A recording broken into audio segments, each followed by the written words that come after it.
Assalamualaikum warahmatullahi wabarakatuh. Hai Mas. Nah, sekarang saya akan sharing bagaimana cara membuat latar belakang. Jadi, buat Mas semua, ketika kita membuat latar belakang, pertama yang kita harus pahami itu adalah permasalahan. Jadi, masalah itu dibangun dari uh, sensitivitas kita ketika kita melihat lapangan, realita yang ada. Jadi, di situ nanti akan dibenturkan antara teori dan realita di lapangan. Katakanlah misalnya kita mau membahas tentang satu hal, baik itu matematika, misal pembelajaran matematika, atau katakanlah kita mau belajar tentang kita mau membahas tentang storytelling misalnya, mendongeng. Nah, di sini saya sudah ada satu contoh, jadi semua bisa bisa cek di sini. Nanti buka bukan jurnal ya, manuskrip, artikel di Springer. Judulnya adalah Storytelling and Math Anxiety. Nah, di sini penelitiannya, metodenya itu adalah narrative review di combine sama text mining.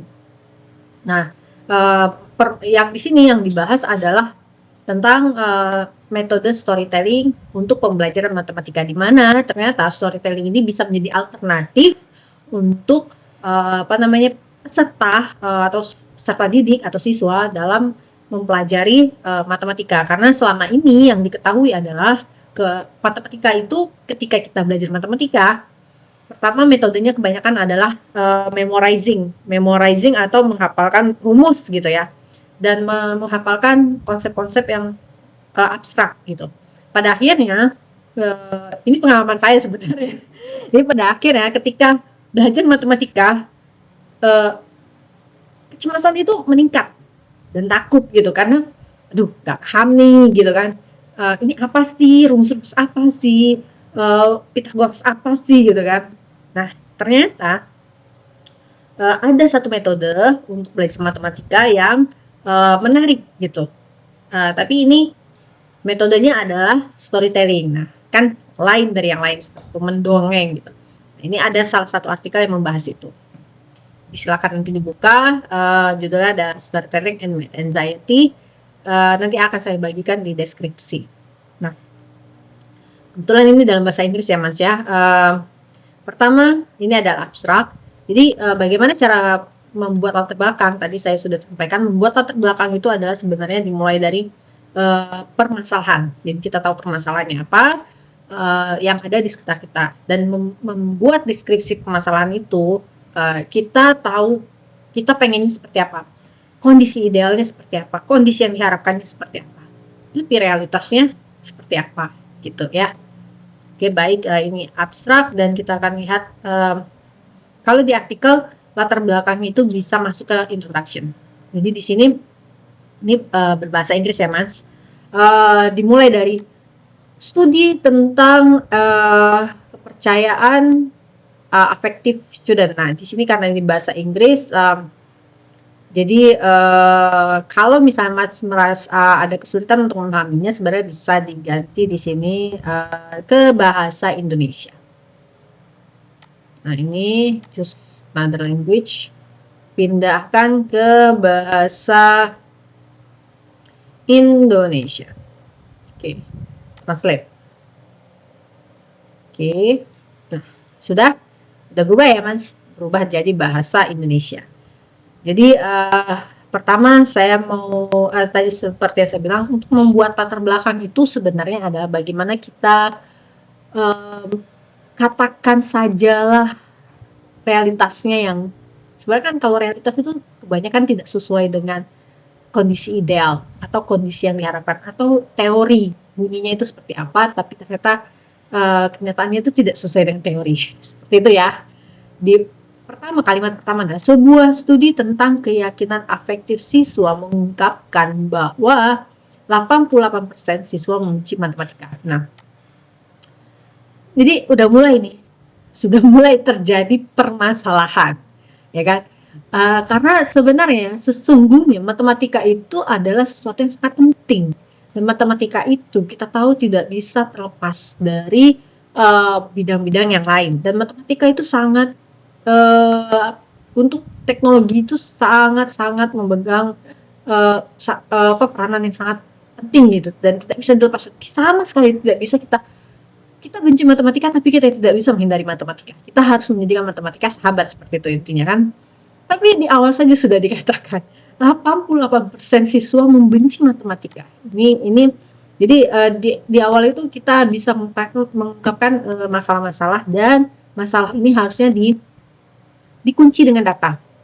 Jadi kalau tadi kita mau ngomong, oke, matematika itu harusnya disukai sama orang. Kenapa? Karena matematika ini adalah kunci dari kemajuan teknologi. Jadi kalau kita mau fase tidak gagap teknologi atau menjadi bagian dari perkembangan teknologi atau menjadi bagian dari membangun teknologi itu sendiri, kita juga harus tahu algoritma dan sebagainya.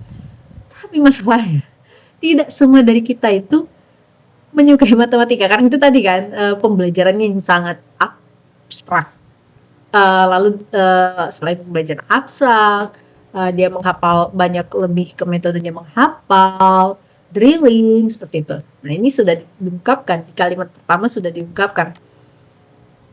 Tidak semua, bahkan 80%, jadi sisanya itu paling 12% yang menyukai matematika. Ini adalah masalah pertama ya, tapi dikunci dengan data ya. Datanya ini ada dari Gafur di 2025. Jadi kita bilang, oke, bagus itu matematika disukai sama orang, tapi kenyataannya tidak. Yang ada malahan banyak yang tidak menyukai matematika. Nah, lanjut. Kebencian ini berasal dari pengalaman negatif siswa dengan subjek tersebut. Jadi banyak sekali katakanlah cerita-cerita yang tidak baik dari siswa ketika belajar matematika gitu kan pastinya. Ini juga masih dikunci dengan penelitian Gafur. Dan ada tambahan dari penelitian yang lain ya, NG 2012. Nah, ditambah lagi, termasuk kesulitan dalam memahami konsep numeri, mengkategorikan objek berdasarkan karakteristik tertentu, dan berbagai tingkat keterampilan numerasi di antara siswa. Jadi ini adalah deretan dari ini baru sampai sini saja sudah banyak masalahnya ya. Dan ini semua masalah harus dikunci dengan data ya, mau itu survei, mau itu penelitian orang, hasil penelitian orang, atau report, atau apapun itu harus dikunci dengan data. Jadi kita mau bilang, katakanlah saya menyukai matematika, saya itu harus dikunci dengan data. Jadi katakanlah ternyata ada penelitian tentang saya, misal yang pada akhirnya findingnya menemukan kalau saya memang menyukai matematika. Misalnya ternyata nilai matematika saya selama dari SD itu 100 terus. Jadi itu adalah salah satu bukti kalau saya menyukai matematika, dan penelitian itu ada dan findingnya ada gitu. Jadi intinya teman-teman semua boleh mengatakan apapun. Dan sekarang zamannya teknologi ya Mans ya. AI banyak. Jadi Mans mau mengatakan data apapun, apa mau mengatakan katakanlah mau membuat permasalahan apapun ya, orang harusnya suka matematika, tapi ternyata tidak suka. Tidak suka itu kita harus kunci dengan data. Cari data yang menyatakan orang tidak suka matematika. Itu entah itu dari report apa semua, dan kita bisa menemukan itu di AI, atau bisa pokoknya banyak sumber-sumber yang menyatakan bahwa apa yang kita inginkan itu bisa kita dapatkan. Contohnya ini tadi ya Mas ya. 1. Jadi ini mengatakan kan tentang matematika. Baru sampai 6 baris baru ya. Berikutnya, tantangan ini sering sekali membuat siswa kewalahan dan meneror saat belajar matematika. Wow, meneror. Dan ini terjadi ya sama saya, pengalaman pribadi nih waktu jadi ketika mau masuk belajar matematika ya, Mans itu sudah takut duluan sebenarnya. Aduh, besok belajar matematika nih gitu kan. Sudahlah tidak paham, ketika gurunya masuk tambah tidak paham. Kadang kalau misalnya udah disebutin sama gurunya, kamu Mei kerjakan soal ini, aduh sumpah Itu udah kayak mimpi buruk yang harus benar, aku harus bangun, harus bangun, harus bangun. Dan sering kali kena hukum itu karena tidak bisa mengerjakan soalnya, gitu ya. Jadi ternyata hal itu tidak hanya terjadi sama saya, Mas. Banyak ternyata ya. Jadi ini dikatakan bahwa tantangan-tantangan semua dari A sampai 6 baris ini membuat siswa kewalahan dan meneror saat belajar matematika. Sehingga sebuah fenomena yang dikenal sebagai kecemasan matematika. Jadi ketika siswa membenci matematika, ketika mengalami kesulitan dengan metode-metode matematika, itu bisa menyebabkan yang namanya kecemasan matematika, atau katakanlah dalam bahasa Inggrisnya math anxiety. Nah, math anxiety ini kita definisikan secara umum apa yang sesuai dengan kebutuhan kita. Misalnya kita mau seperti apa sih, kebetulan ini kan membahas tentang math anxiety, lebih fokus pada metode pembelajarannya gitu. Jadi kita ambil definisi math anxiety yang menciri khaskan pada metode pembelajarannya. Jadi ME atau kecemasan matematika dicirikan oleh ketegangan yang mengganggu, ketakutan, kekhawatiran, dan peningkatan tekanan darah saat terlibat dalam pemecahan masalah. Nah, dalam pemecahan masalah ini kan proses pembelajaran ya, masalah numerik dalam lingkungan pendidikan atau tempat kerja. Jadi dari sini sampai sini itu sudah sangat enak ya. Jadi saling terkait, kalimat 1, kalimat 2, kalimat 3, dan dikunci. Endingnya adalah ini namanya adalah math anxiety. Dan definisi math anxiety-nya itu harus sesuai dengan balik lagi tadi masalah dari sini sampai ke sini. Gitu, Mas. Ini satu paragraf baru, Mas ya. Baru satu paragraf. Tapi namanya latar belakang itu juga jangan terlalu banyak. Jadi intinya ketika sudah dibahas, sudah stop. Jadi kita lanjut. Ini definisinya. Setelah itu kita bisa tambahkan dengan apa sih pengaruhnya ya. Math anxiety mempengaruhi siswa dalam berbagai kondisi, termasuk mereka yang memiliki disabilitas matematika. Dan 77% siswa dengan kemampuan tinggi dan kinerja matematika yang baik. Oke, ini sepertinya bahasa Indonesianya tidak nyangkut ya, Mas.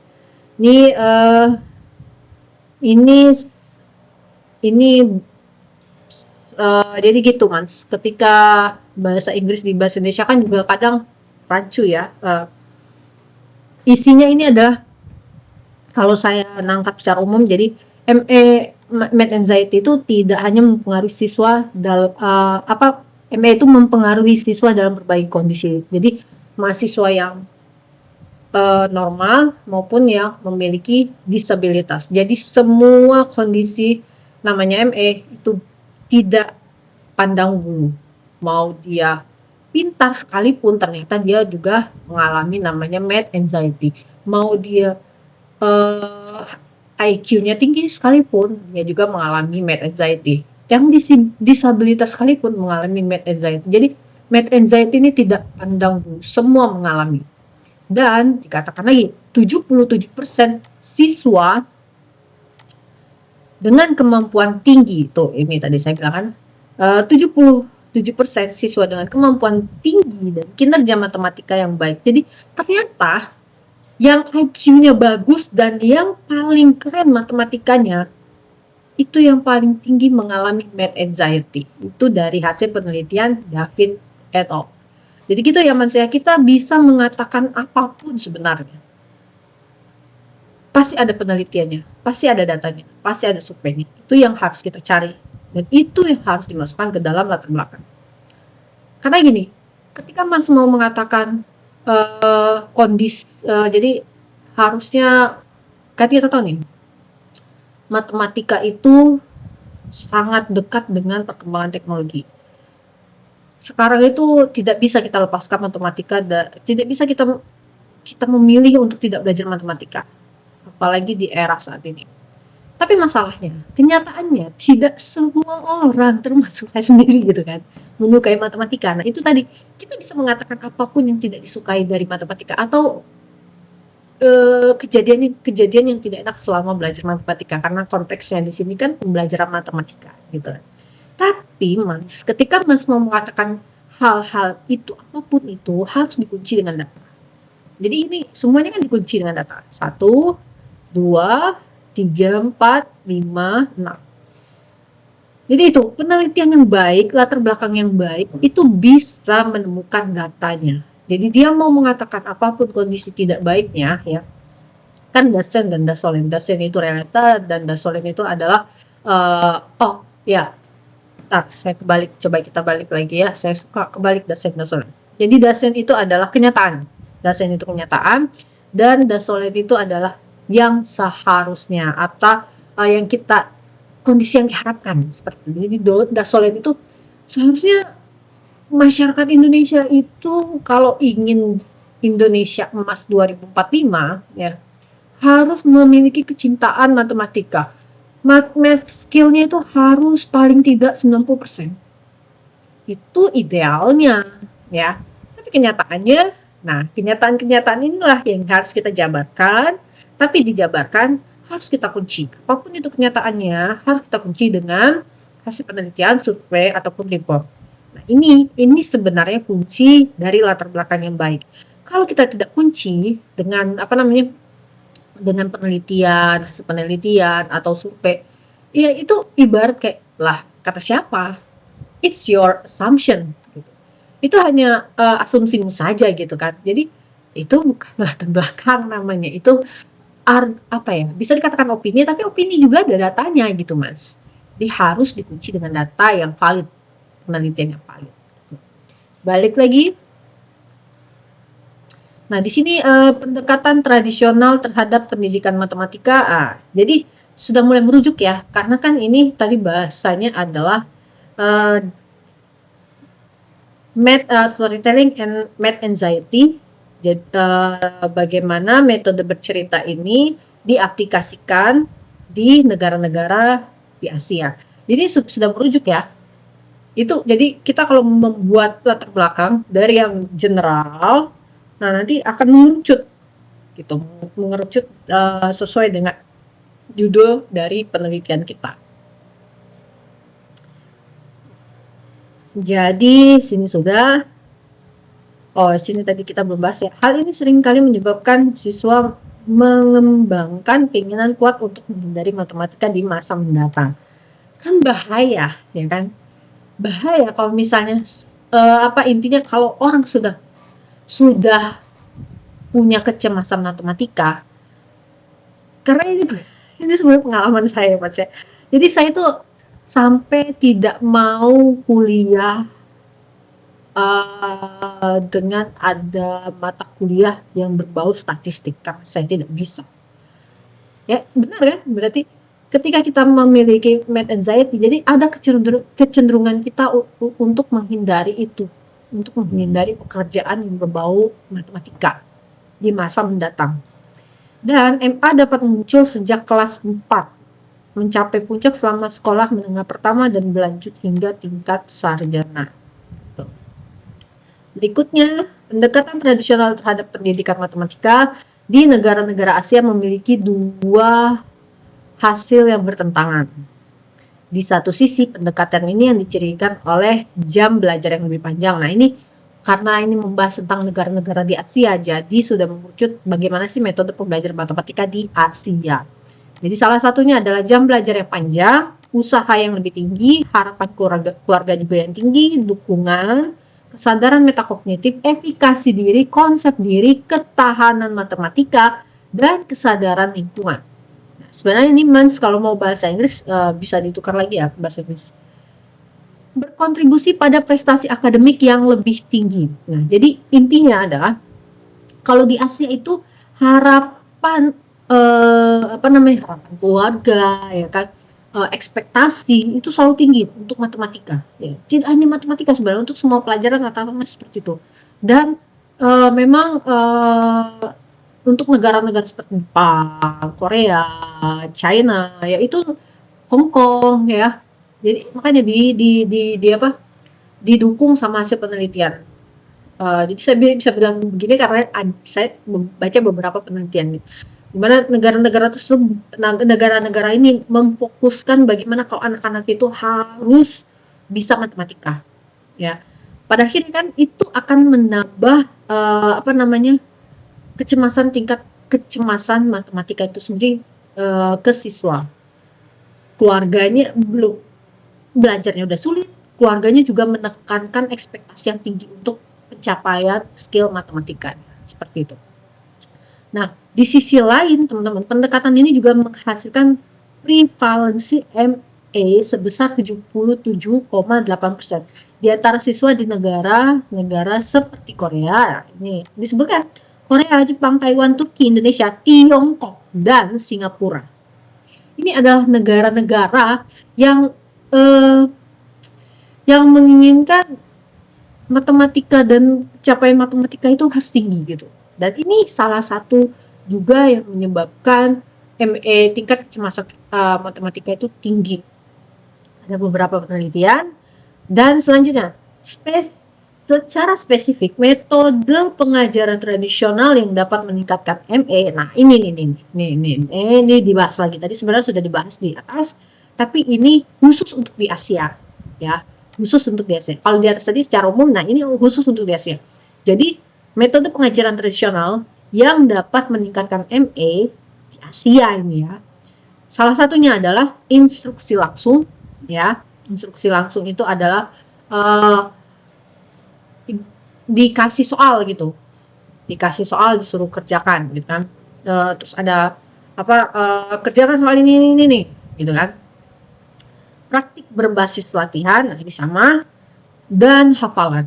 Jadi kita tuh salah satunya yang bisa meningkatkan NE itu instruksi langsung, praktik berbasis latihan, dan hafalan. Ini juga ada hasil penelitiannya. Berikutnya yang umum digunakan di Hong Kong. Nah, ini dia sampai menyebutkan beberapa negara ya. Di Hong Kong, Jepang, Malaysia, Singapura. Jadi Hong Kong, Jepang, Malaysia, Singapura itu menggunakan 3 metode ini. Yang tiga-tiganya itu bisa meningkatkan MA. Berikutnya, di Malaysia, lebih spesifik lagi, di Malaysia dan Indonesia mengandalkan algoritma, hafalan, dan fokus yang sempit pada pemahaman matematika, yang semuanya juga berkontribusi pada peningkatan MA. Lengkap ya Mans ya, jadi sudah disebutin satu-satu.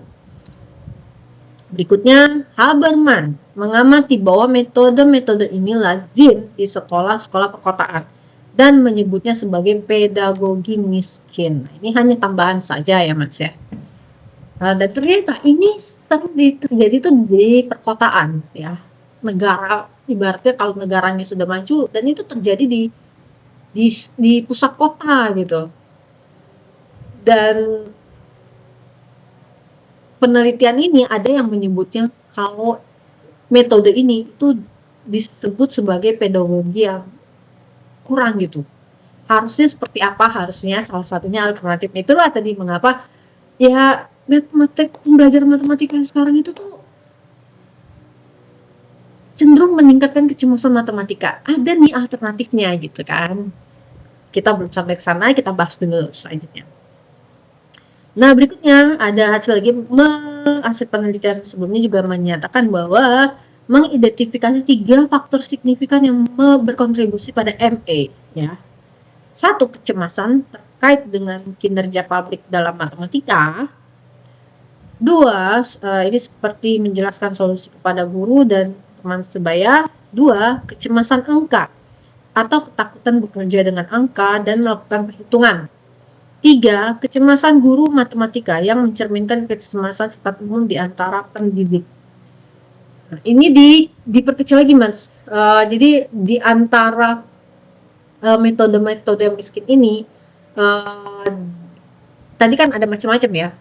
Ada yang mengandalkan algoritma, hafalan, fokus, dan lain sebagainya. Dan itu dikatakan metode pedagogi yang miskin. Jadi beberapa metode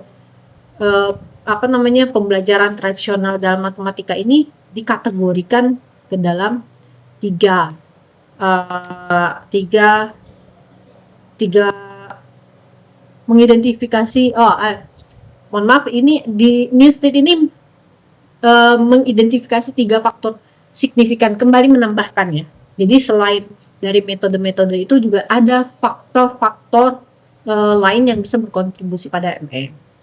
Jadi ini tambahan ya Mas ya, bukan dari yang sebelum ini, tambahan. Nah, berikut ini hanya tambahan saja.